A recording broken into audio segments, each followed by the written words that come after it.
August ঘিরে ফ্যাসিবাদীদের কার্যক্রম দেখা যাচ্ছে, সারদায় বললেন স্বরাষ্ট্রমন্ত্রী।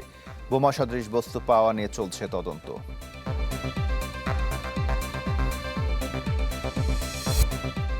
সরকারের সমালোচনা অপরাধ নয়, মন্তব্য তথ্য ও সম্প্রচার মন্ত্রীর। বিদ্যমান আইন সংশোধনের তাগিদ বক্তাদের। রাজধানীর কলাবাগানে স্বামীর ছুরিকাঘাতে স্ত্রী ও শাশুড়ি খুন, অভিযুক্তকে গ্রেপ্তার করেছে পুলিশ।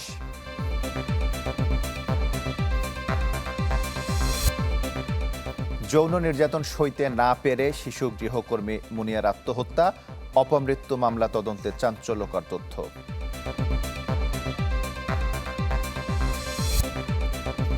প্রায় 2 সপ্তাহে কাটেনি গ্যাস সংকট, চরম বিপাকে বাসাবাড়ি ও কারখানা।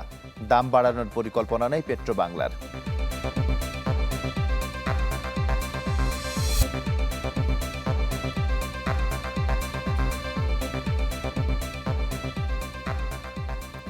আমন্ত্রণ চ্যানেল 24 দুপুর 1টার খবরে। শুনছিলেন AKS সংবাদ শিরোনাম। আপনাদের সাথে আছি আশিক তমাল। আগস্ট ঘিরে ফ্যাসিবাদীদের কার্যক্রম দেখা যাচ্ছে, তাই সর্বোচ্চ সতর্কতা নিয়েছে পুলিশ। তবে বোমা সদৃশ যে বস্তু পাওয়া গেছে সেগুলো বোমা নয়, এ নিয়ে তদন্ত চলছে। সারদা পুলিশ একাডেমিতে BCS সহকারী পুলিশ সুপারদের প্রশিক্ষণ সমাপনী অনুষ্ঠানে একথা জানান স্বরাষ্ট্রমন্ত্রী সালাউদ্দিন আহমেদ। এ সময় তিনি বলেন, পুলিশ কোনো দলের বা গোষ্ঠীর লাঠিয়াল বাহিনী নয়, বরং দলীয় প্রভাবমুক্ত মানবিক একটি সংস্থা। এ সময় আধুনিক দক্ষতা অর্জন করে সাধারণ মানুষের বন্ধু ও সেবক হিসেবে নিজেদের গড়ে তুলতে নবীন পুলিশ কর্মকর্তাদের আহ্বান জানান তিনি। এর আগে সমাপনী কুচকাওয়াজে প্রধান অতিথি হিসেবে অভিবাদন গ্রহণ করেন স্বরাষ্ট্রমন্ত্রী। পরে প্রশিক্ষণে বিশেষ কৃতিত্ব রাখায় কয়েকজনকে সম্মাননা দেয়া হয়।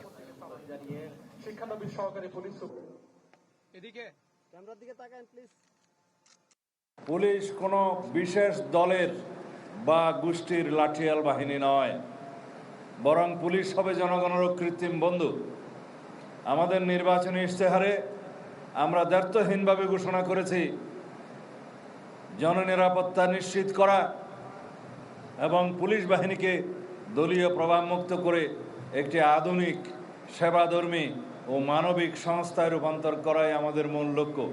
আওয়ামী ফ্যাসিবাদী গোষ্ঠী, যেটা নিষিদ্ধ ঘোষিত রাজনৈতিক গোষ্ঠী, তাদের বিভিন্ন কার্যক্রম আগস্ট মাসে পরিলক্ষিত হচ্ছে। তো সেই জন্য আমরা সবাইকে সতর্ক থাকতে বলেছি। রাজধানীর কলাবাগানে স্বামীর ছুরিকাঘাতে স্ত্রী ও শাশুড়ি নিহত হয়েছেন। সকাল 9:30টার দিকে এই ঘটনা ঘটে। কলাবাগান থানার ওসি ফজলে আশিক বিষয়টি নিশ্চিত করেছেন। পুলিশ জানায়, স্বামী স্ত্রীর মধ্যে ঝগড়ার সময় শাশুড়ি তাদের থামাতে যান। এ সময় ক্ষিপ্ত হয়ে স্ত্রী ও শাশুড়িকে ছুরিকাঘাত করে অভিযুক্ত হৃদয়। গুরুতর আহত অবস্থায় দুজনকে হাসপাতালে নেওয়া হলে চিকিৎসক তাদের মৃত ঘোষণা করেন। ঘটনার পরপরই অভিযুক্তকে গ্রেপ্তার করে কলাবাগান পুলিশ। সকাল 9:30টার দিকে স্বামী স্ত্রী গন্ডগোল করতেছিল, ঝগড়া লাগছিল। ওর মধ্যে শাশুড়ি এসে মেয়ের সাপোর্ট নিছে। এই কারণে রাগ করে প্রথমে বউকে মারছে, তারপরে শাশুড়িকে মারছে। শাশুড়ি আহত অবস্থায় তাকে হাসপাতালে নেওয়ার পরে হাসপাতালে মারা গেছে। এ বিষয়ে আরো খবর জানাতে কলাবাগান থেকে আমাদের সঙ্গে যুক্ত হচ্ছেন ফয়সাল হোসেন। ফয়সাল, এ বিষয়ে আর কি তথ্য আছে আপনার কাছে, আমাদের জানাবেন।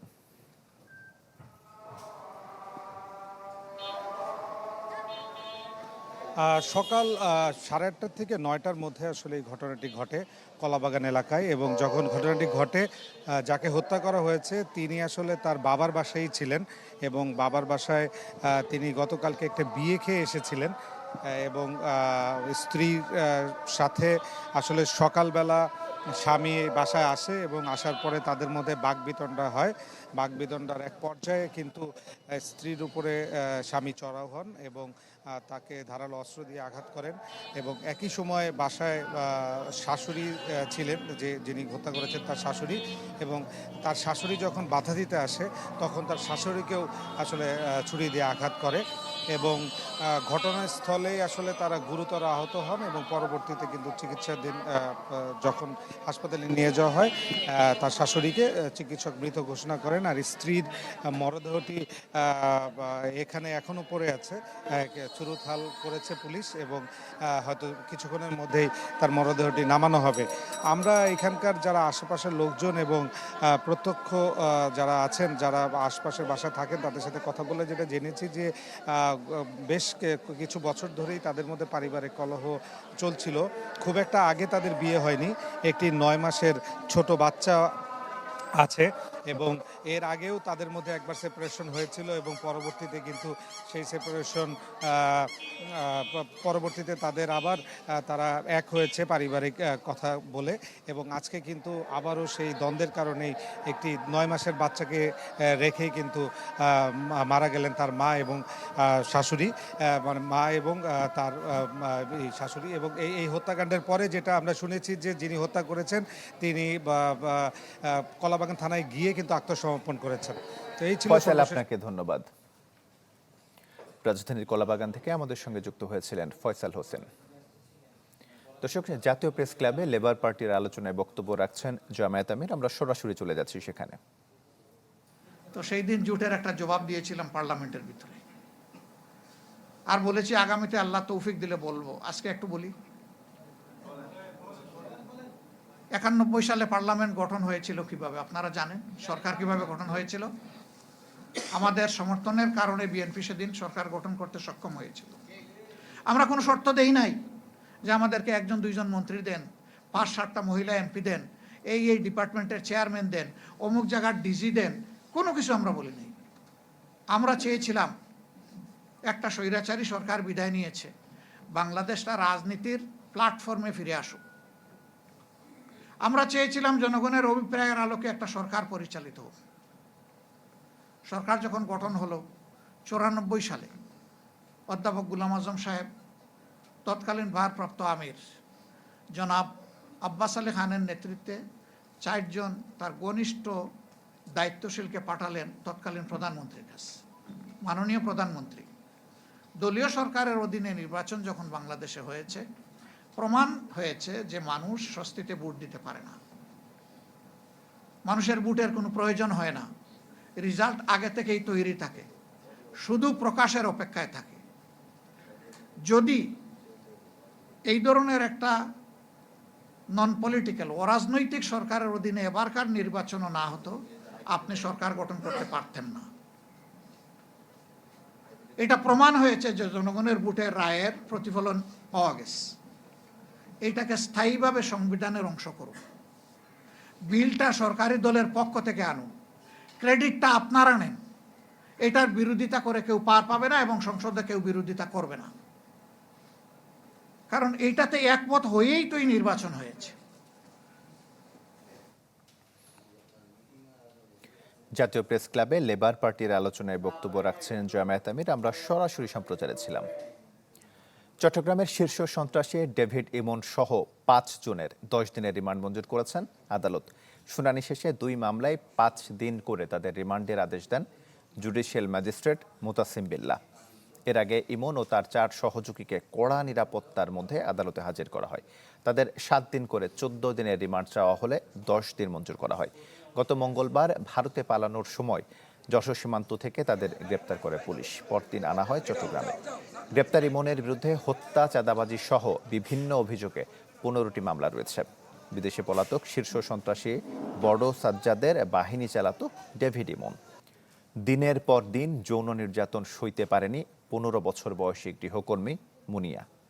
করে আত্মহত্যা, হয় অপমৃত্যুর মামলা, যার তদন্তে গৃহকর্তার জড়িত থাকার প্রমাণ মেলে। এখন 1 বছর ধরে ন্যায় বিচারের অপেক্ষায় দিন গুনছে মুনিয়ার হতদরিদ্র পরিবার।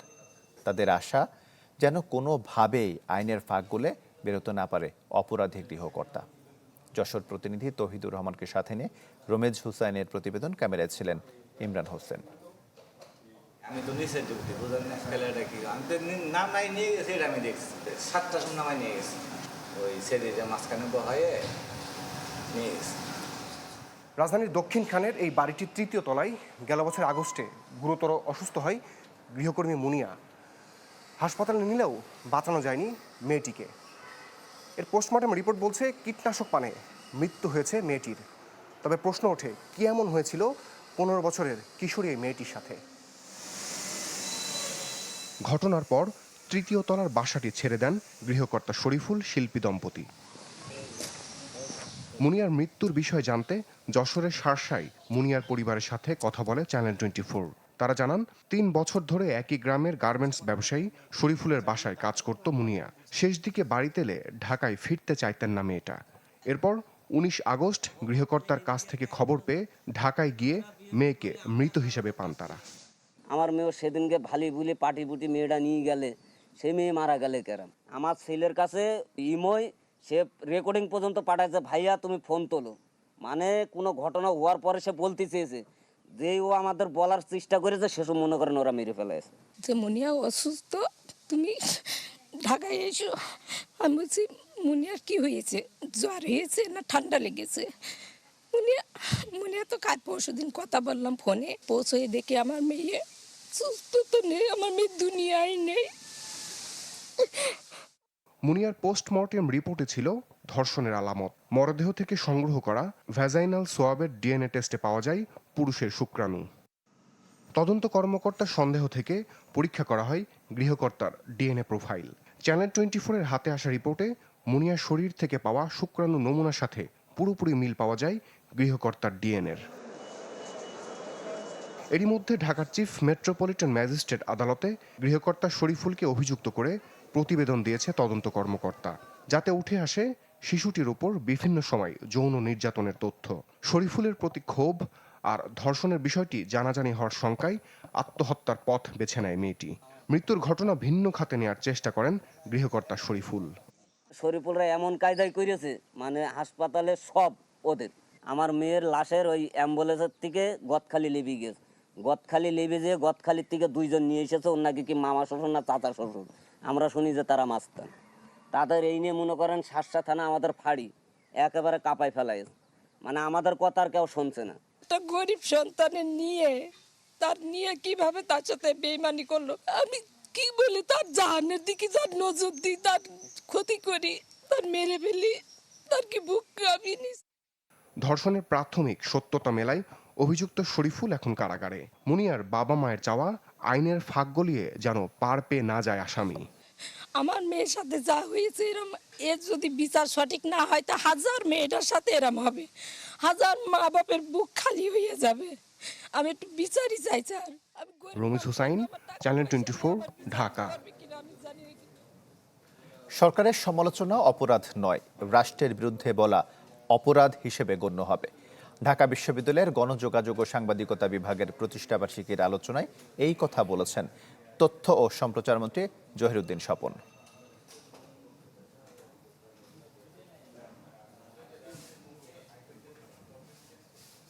প্রত্যেকের মধ্যে এটা নিষ্পত্তি হওয়া দরকার যে বস্তুনিষ্ঠতাকে নিশ্চিত করা, সত্যকে উদ্ঘাটন করার প্রক্রিয়াটি কি হবে এবং সেই ক্ষেত্রে একটা সার্বজনীনতার মধ্যে আমরা কিভাবে যেতে পারি।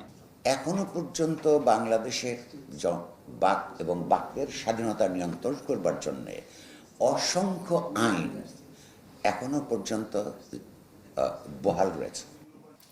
ভাসমান এলএনজি টার্মিনাল ক্ষতিগ্রস্ত হওয়ায় প্রায় 2 সপ্তাহ ধরে রাজধানী সহ সারা দেশ ভুগছে চরম গ্যাস সংকটে। দেশে মোট গ্যাস সরবরাহ নেমেছে দৈনিক 2150 মিলিয়ন ঘনফুটে, যা স্বাভাবিক সময়ে 2600 থেকে 700 মিলিয়ন ঘনফুট থাকে। ফলে দেশের শিল্প থেকে শুরু করে সিএনজি ফিলিং স্টেশন, আবাসিক সহ বিভিন্ন খাতের গ্রাহকরা পড়েছেন বিপাকে। বিদ্যুৎ উৎপাদনে পর্যাপ্ত গ্যাস না পাওয়ায় সেখানে উৎপাদন কমে গেছে। এদিকে ভাসমান এলএনজি টার্মিনালে কবে নাগাদ কার্যক্রম স্বাভাবিক হবে তা সুনির্দিষ্ট করে বলতে পারছেন না পেট্রোবাংলার কর্মকর্তারা। উচ্চ মূল্যে হলেও এলএনজি আমদানি করে পরিস্থিতি সামাল দেওয়ার চেষ্টা করছে সরকার।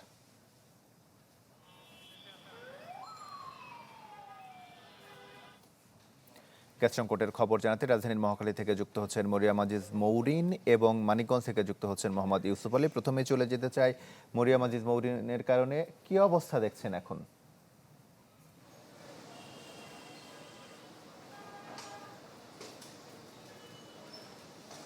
সকাল থেকেই আমরা 5টা থেকে 6টা ফিলিং স্টেশনে ঘুরে দেখলাম এবং একই চিত্র সব জায়গাতেই। এবং আমরা আবার মহাখালী ফিলিং স্টেশনে এসেছি, যে বেলা গড়ার সাথে সাথে ফিলিং স্টেশনে আসলে কি অবস্থা, কোনোটাই আসলে বদলায়নি।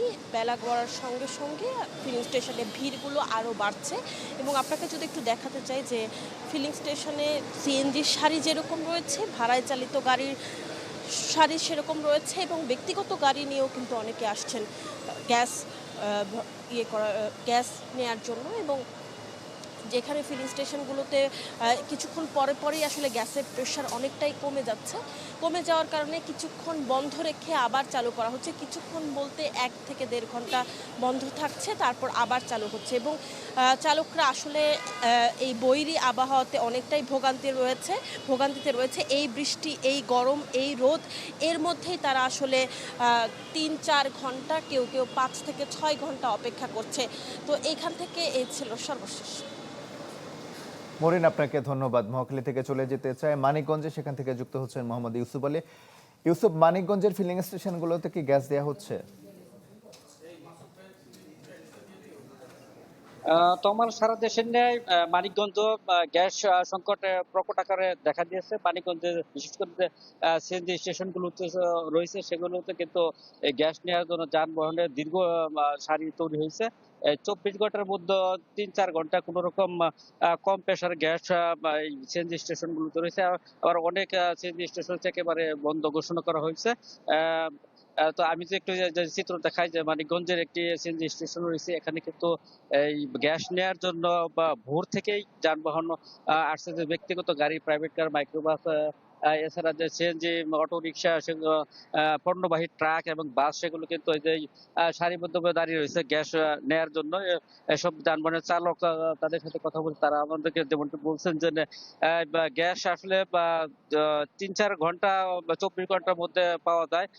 তো সেক্ষেত্রে তাদের কিন্তু সারাদিনই অপেক্ষা করতে হয় গ্যাস নেওয়ার জন্য। এবং যেদিন তারা গ্যাস নেয় এবং সেদিন সারাদিনে এখানে সিএনজি স্টেশনে থাকার কারণে তারা কিন্তু সেই একটা দিন কিন্তু তাদের বসে থাকতে, এবং পরের দিন আবার তাদের গাড়ি সচল থাকে, অর্থাৎ একদিন পর কিন্তু তাদের গাড়ি তারা চালাতে পারছে।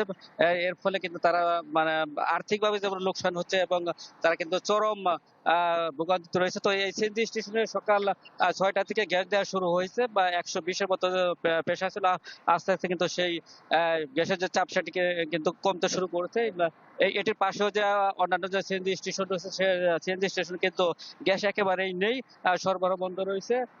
অর্থাৎ অধিকাংশ সিএনজি স্টেশনগুলো কিন্তু এই যে গ্যাসের যে চরম সংকট, সেটি কিন্তু রয়ে গেছে। এবং এর ফলে কিন্তু যানবাহন চালক তাদের কিন্তু ব্যাপক দুর্ভোগ পোহাতে হচ্ছে। তমাল, এই ছিল মানিকগঞ্জ গ্যাস সংকট নিয়ে সর্বশেষ তথ্য। ইউসুফ, আপনাকে ধন্যবাদ। গ্যাস সংকটের খবর জানাতে রাজধানী এবং রাজধানীর বাইরে থেকে যুক্ত হচ্ছিলেন 2 জন সহকর্মী। ঢাকার চারপাশের নদী পথে নিয়মিত ওয়াটার বাস চালু করতে কাজ করছে সরকার। সচিবালয়ে এক ব্রিফিংয়ে এই কথা জানান সড়ক পরিবহন মন্ত্রী শেখ রবিউল আলম। বলেন, এ লক্ষ্যে 4টি নদীতে দূষণমুক্ত পরিবেশ গড়ে তোলা হবে। এর সাথে যুক্ত হবে বেসরকারি খাতও।